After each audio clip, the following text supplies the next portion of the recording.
संत कृपाल सिंह जी महाराज, आध्यात्मवाद के सूर्य। जन्म मरण दोहू में नाही, जन पर उपकारी आए। जिये दान दे भक्ति लायन, हरि स्यों लैन मिलाए। गुरबाणी की ये पंक्तियां हुजूरे पुरनूर परम संत कृपाल सिंह जी महाराज जैसे महापुरुष पर बिल्कुल सही उतरती हैं कि ऐसे महापुरुष जन्म मरण के चक्र से खुद तो आजाद होते हैं और हम आत्माओं को भी, जो कि प्रभु से बिछुड़कर जन्म मरण के चक्र में फंसी हुई हैं, उन्हें अपनी तवज्जो का उभार देकर और इस शरीर से ऊपर लाकर न सिर्फ उस प्रभु सत्ता से जोड़ते हैं, बल्कि इसी जन्म में पिता परमेश्वर में लीन करा देते हैं, ताकि हम भी कभी ना खत्म होने वाले इस चक्र से हमेशा हमेशा के लिए आजाद हो सकें। यही काम है उनका, जिसके लिए वो इस दुनिया में आते हैं। ऐसे प्रभु रूप और चलते फिरते खुदा परम संत कृपाल सिंह जी महाराज का जन्म 6 फरवरी 1894 को जिला रावलपिंडी के छोटे से गांव सैयद कसरा में एक प्रतिष्ठित सिख घराने में हुआ। उनके पिताजी का नाम सरदार हुक्म सिंह साहब एवं उनकी माताजी का नाम गुलाब देवी था, जिनके घर प्रभु के हुक्म से ये शरीर धारण करके एक पुष्प के रूप में दुनिया में आए, जिसकी खुशबू से इस धरती की 10 दिशाएं महक उठीं। अगर हम परम संत कृपाल सिंह जी महाराज के बचपन के जीवन पर एक नजर डालें, तो हम पाएंगे कि उन्हें आम बच्चों की तरह खेल कूद में कोई रुचि नहीं थी। उनके सभी साथी खेल रहे होते और ये एकांत में जाकर ध्यान में लीन हो जाते। कोई इसके बारे में उनसे पूछता तो वे कहते कि मुझे अपने अंतर में दिव्य मंडलों के नजारे दिखाई देते हैं। इससे ये बात स्पष्ट हो जाती है कि संत धुर धाम से बने बनाए आते हैं, बनाए नहीं जाते। जिन्हें आगे चलकर कोई बड़ा कार्य करना होता है, उनके लक्षण बचपन में ही झलकने लगते हैं। परम संत कृपाल सिंह जी महाराज की शुरू से ही अध्ययन में रुचि थी। किताब पढ़ने की ऐसी लगन थी कि विद्यार्थी जीवन में इन्होंने 4 लाइब्रेरी की पुस्तकों को पढ़ लिया था। एक बार इनके स्कूल में एक पादरी ने सभी बच्चों से पूछा कि आप सब किस लिए शिक्षा प्राप्त कर रहे हो। सभी ने अलग अलग जवाब दिए, डॉक्टर, इंजीनियर, पुलिस अफसर आदि। लेकिन जब इनसे पूछा गया तो इन्होंने कहा कि मैं ज्ञान प्राप्त करने के लिए पढ़ रहा हूं। महान निर्णय। परमात्मा पहले और दुनिया बाद में। परम संत कृपाल सिंह जी महाराज ने जब 10वीं कक्षा पास की तो इनके सामने सवाल आया कि मेरे जीवन का मुख्य ध्येय क्या है। इस प्रश्न का हल निकालने के लिए इन्होंने जीवन के हर पहलू पर अच्छी तरह से सोच विचार किया और अंत में ये निर्णय लिया कि परमात्मा पहले और दुनिया बाद में। जमाने के रिवाज के अनुसार आपका विवाह माता कृष्णावंती जी के साथ छोटी उम्र में हो गया। आपका जीवन और रहन सहन बहुत सादा था। अपने सत्संगों में भी वो अक्सर फरमाया करते थे कि सादगी से भरपूर जीवन रूहानियत में तरक्की के लिए बहुत ही जरूरी है। आपके 2 पुत्र हुए। बड़े पुत्र का नाम दर्शन सिंह व छोटे पुत्र का नाम जसवंत सिंह था।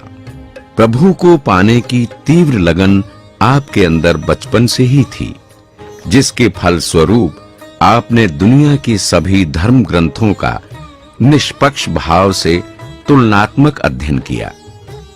और इसी नतीजे पर पहुंचे कि बिना पूरे गुरु के ये रास्ता तय नहीं हो सकता। आपकी यही जिज्ञासा आपको अनेक संत महात्माओं, ऋषि मुनियों, योगियों और सूफी फकीरों के पास ले गई, लेकिन इनमें से कोई भी आपको अंतर का अनुभव न दे सका। अपने गुरु हुजूर बाबा सामन सिंह जी महाराज के चरण कमलों में जाने से 7 साल पहले अर्थात सन 1917 से ही परम संत कृपाल सिंह जी महाराज को अपने अंतर में हुजूर के दर्शन होने लगे थे। वे खुद अपने सत्संगों में इस बारे में फरमाते थे, मैं ये समझता था कि ये दिव्य स्वरूप गुरु नानक साहब का है। सन 1924 में हुजूर बाबा सामन सिंह जी महाराज से जब परम संत कृपाल सिंह जी महाराज की मुलाकात हुई तो इन्होंने फरमाया कि हुजूर अपने चरणों में लाने में इतनी देर क्यों की? तो उन्होंने उत्तर दिया कि यही उचित समय था मुलाकात का।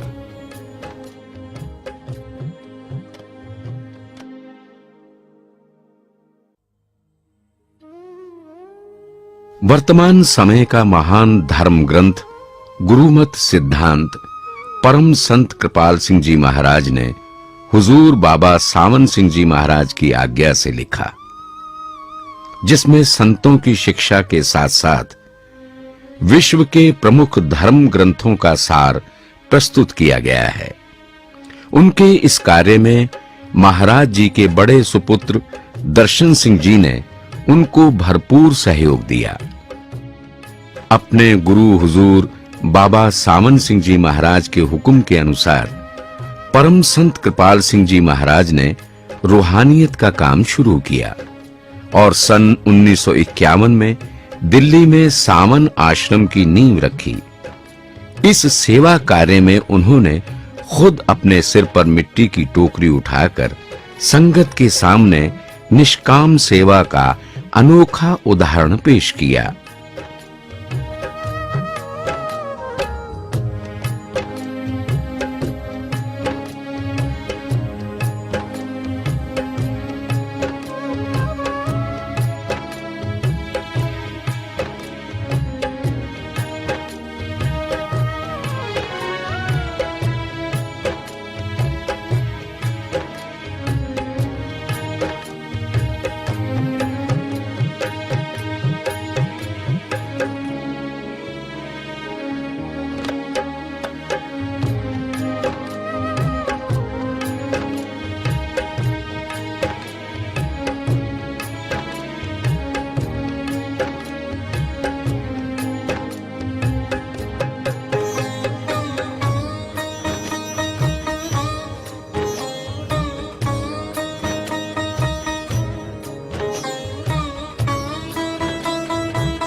हुजूरे पुरनूर परम संत कृपाल सिंह जी महाराज को विश्व के सभी प्रमुख धर्माचार्यों ने सर्वसम्मति से विश्व धर्म संघ यानी वर्ल्ड काउंसिल ऑफ रिलीजन्स का अध्यक्ष चुना।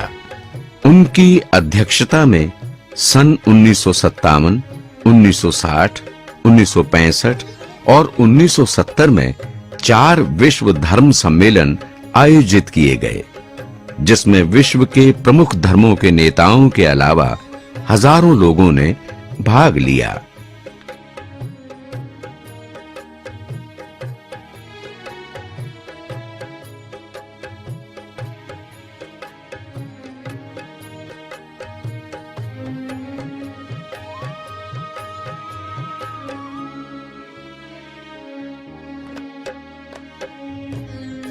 हुजूर बाबा सामन सिंह जी महाराज ने एक महान आध्यात्मिक जागृति की भविष्यवाणी की थी कि आने वाले समय में रूहानियत पश्चिम के देशों में बड़ी तेजी से फैलेगी। परम संत कृपाल सिंह जी महाराज ने संत मत की पुरातन से पुरातन और सनातन से सनातन तालीम को संसार के समक्ष एक पूर्ण विज्ञान के रूप में प्रस्तुत किया। इसके लिए उन्होंने सन 1955, 1963 और 1972 में 3 विश्व यात्राएं की, जिसमें उन्होंने पश्चिम के भौतिकवादी लोगों को न सिर्फ रूहानियत की शिक्षा खोल कर समझाई, बल्कि उसका जाति अनुभव भी प्रदान किया।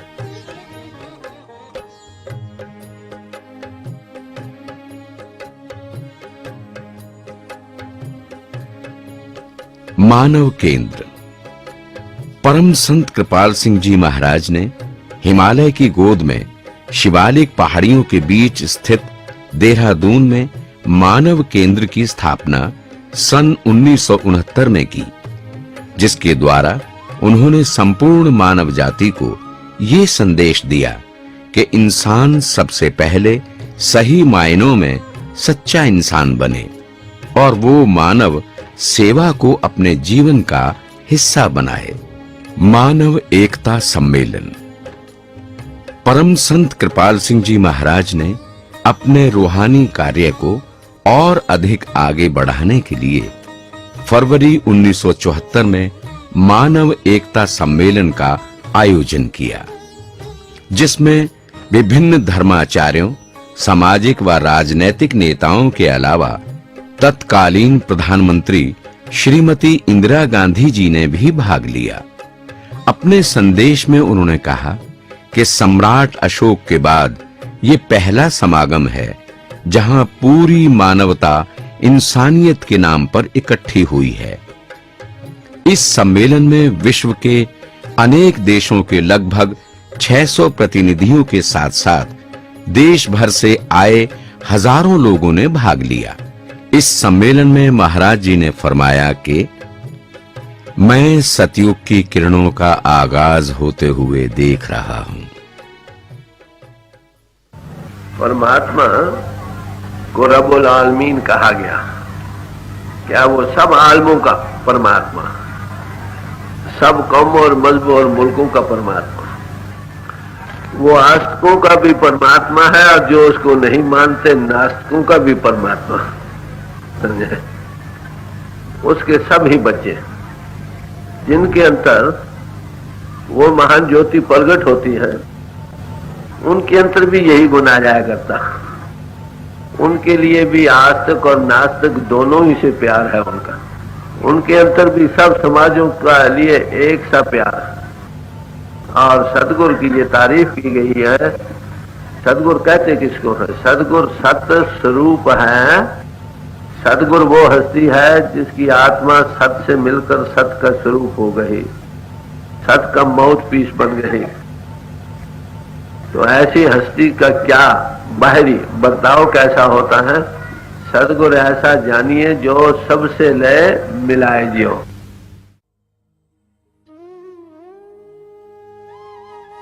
परम संत कृपाल सिंह जी महाराज पहले ऐसे महापुरुष थे जिन्होंने 1 अगस्त 1974 को भारतीय संसद को संबोधित किया। अपने संदेश में उन्होंने फरमाया कि शासन के क्षेत्र में रूहानियत को लाना ही होगा।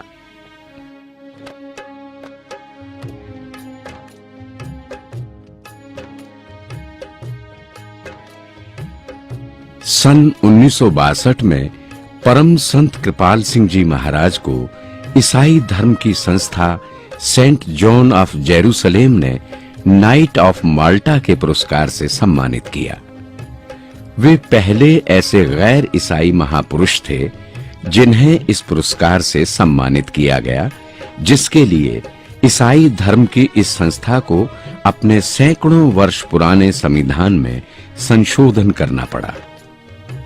इसके अलावा परम संत कृपाल सिंह जी महाराज को विश्व भर के अनेक सामाजिक, राजनैतिक व धार्मिक नेताओं ने मानव एकता के लिए किए जा रहे उनके अथक प्रयासों के फलस्वरूप उन्हें कई बार सम्मानित किया।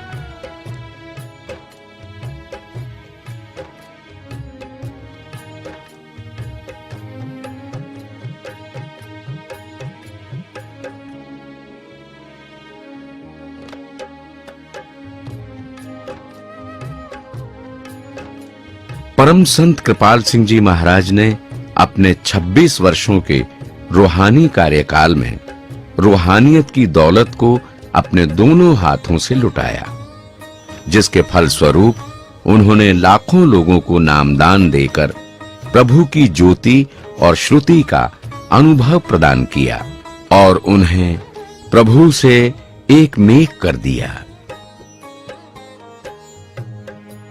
परम संत कृपाल सिंह जी महाराज ने रूहानियत के विभिन्न विषयों पर अनेक पुस्तकों की रचना की, जिनमें संत मत की शिक्षा को खोल कर समझाया गया है।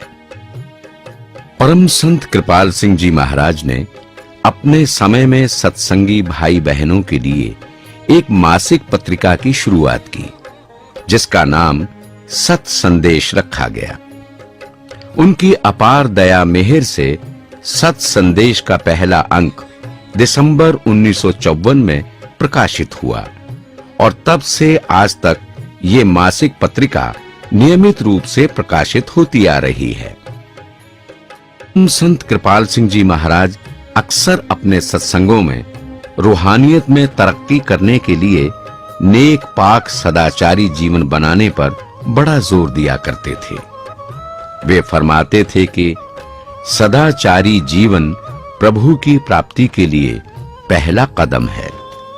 वे आत्मनिरीक्षण की डायरी के द्वारा अपने जीवन की पड़ताल को बहुत ही जरूरी मानते थे और बार-बार फरमाया करते थे कि इंसान का बनना मुश्किल है, परमात्मा का पाना मुश्किल नहीं।